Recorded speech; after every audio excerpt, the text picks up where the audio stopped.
Sama ya, sama-sama. Kemudian profit margin, rumusnya bagaimana?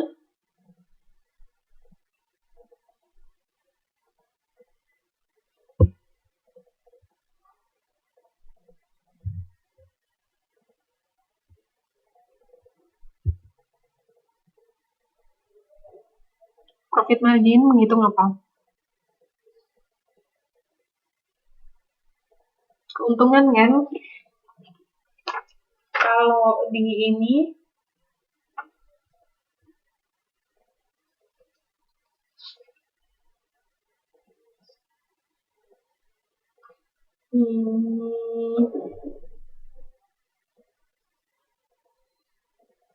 untuk rentabilitas ekonomi, ya profit margin.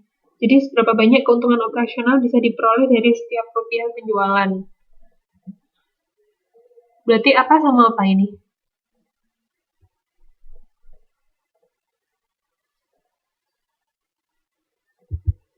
Jangan lihat solusi dari saya dulu ya.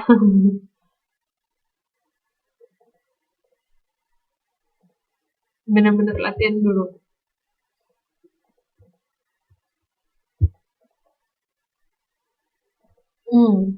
Benar. Laba operasi. Jadi seberapa banyak keuntungan operasional dari seberapa persen keuntungan operasional yang didapat dari tiap penjualan, tiap rupiah penjualan, itu profit margin. Oke ya. Sedangkan kalau return on investment,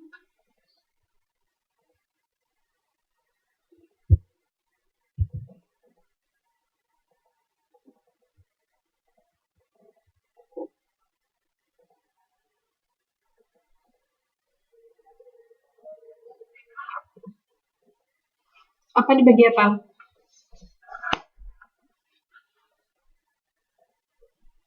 Ini ya, laba setelah pajak dibagi rata-rata aktiva, tapi rata-rata aktiva itu harus baru berlaku ketika diketahuinya lebih dari 1 tahun. Kalau di sini kita lihat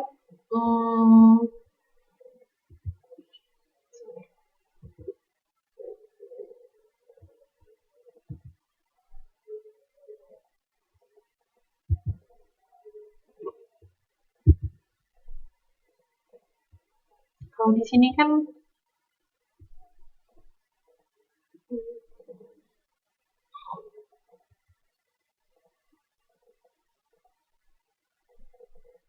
diketahui cuma 1 tahun ya. Jadi nggak ada perbandingan misalnya dari tahun ini ke ini itu berapa gitu, misalnya 2 tahun. Jadi nggak bisa pakai rata-rata gitu. Ya udah, jadi tinggal ROI apa tadi, laba setelah pajak dibagi rata-rata aktiva. Sebenarnya konsep dasarnya ROI itu apa sih? Untuk rasio ini lebih mudah kalau dipahami ya. Maksudnya pasti nanti bakal lebih ingat rumusnya kalau dipahami. Kayak, oh ini tuh sebenarnya apa, kayak gitu. Untuk mencari apa. Ketika kita tahu tujuannya, nanti pasti ingat rumusnya. Tinggal di logika. Misalnya kayak gini, ROI, oh return on investment.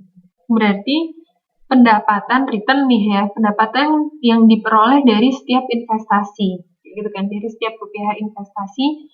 Nah, berarti sebentar, apa nih yang dibandingkan kayak gitu? Oh, pendapatan dari tiap investasi. Yang dibandingkan, jelas kalau kita pendapatan, berarti laba kan? Laba setelah pajak, kayak gitu. Karena kan net income, benar-benar yang didapat perusahaan tuh berapa? Itu kan net income. Kemudian, return on investment. Returnnya kita udah dapat ya, bisa dilihat dari net income. Kemudian investment. Investment itu langsung inget, apa sih investasi itu, kayak gitu kan. Bagi perusahaan, bentuk investasi itu apa, kayak gitu. Kita langsung inget, oh aktiva, kayak gitu kan. Masih inget ya? Jadi awal sekali, awal konsep dasarnya MK, bahwa di pasar modal, ingat nggak? Pasar modal itu gimana perusahaan mendanai investasinya.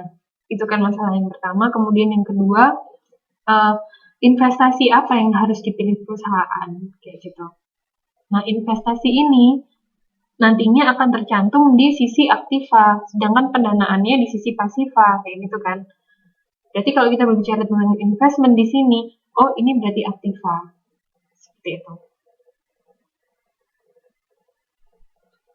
Jadi dimasuk akhirnya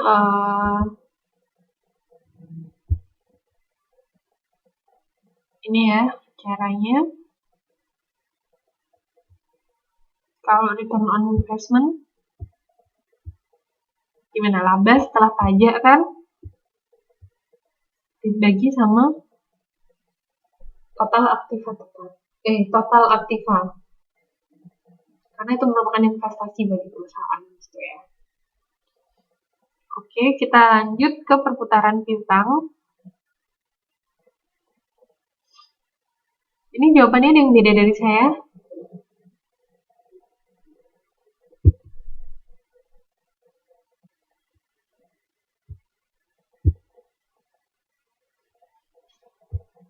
Kalau perputaran piutang gimana? Atau istilahnya receivable turnover. Turnover ya, perputaran. Itu ROI. Kalau perputaran piutang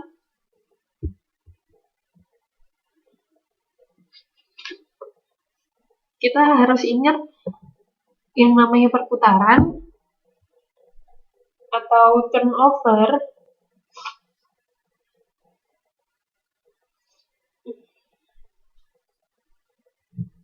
itu untuk mengetahui apa?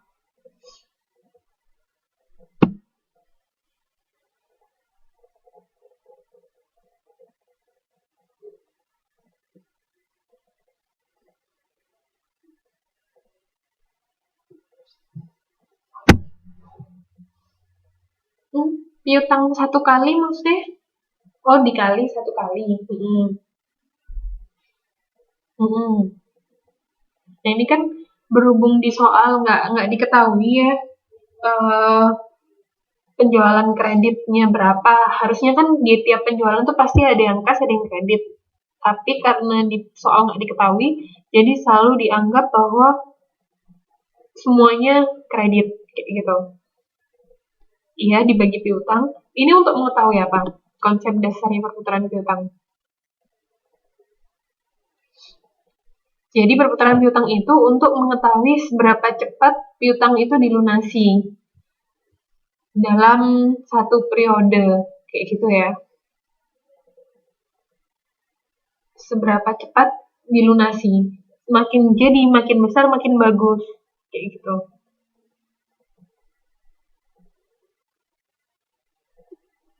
Paham ya? Untuk ininya, jawabannya ada yang berbeda dari saya, putaran piutang. Sama tadi Roy, ada yang berbeda?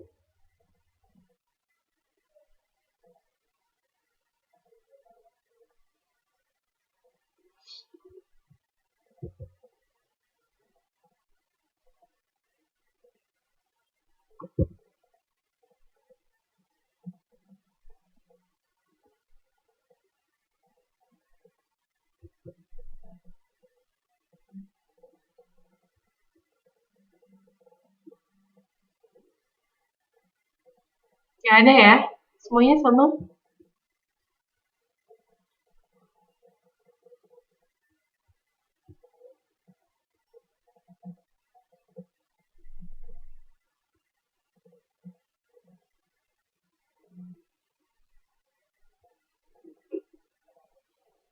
Oke, kita lanjut ya.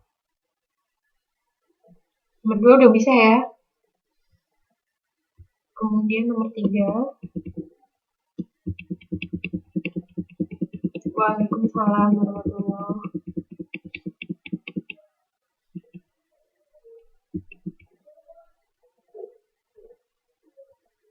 Nomor 3 ini kuncinya di mana untuk menjawab?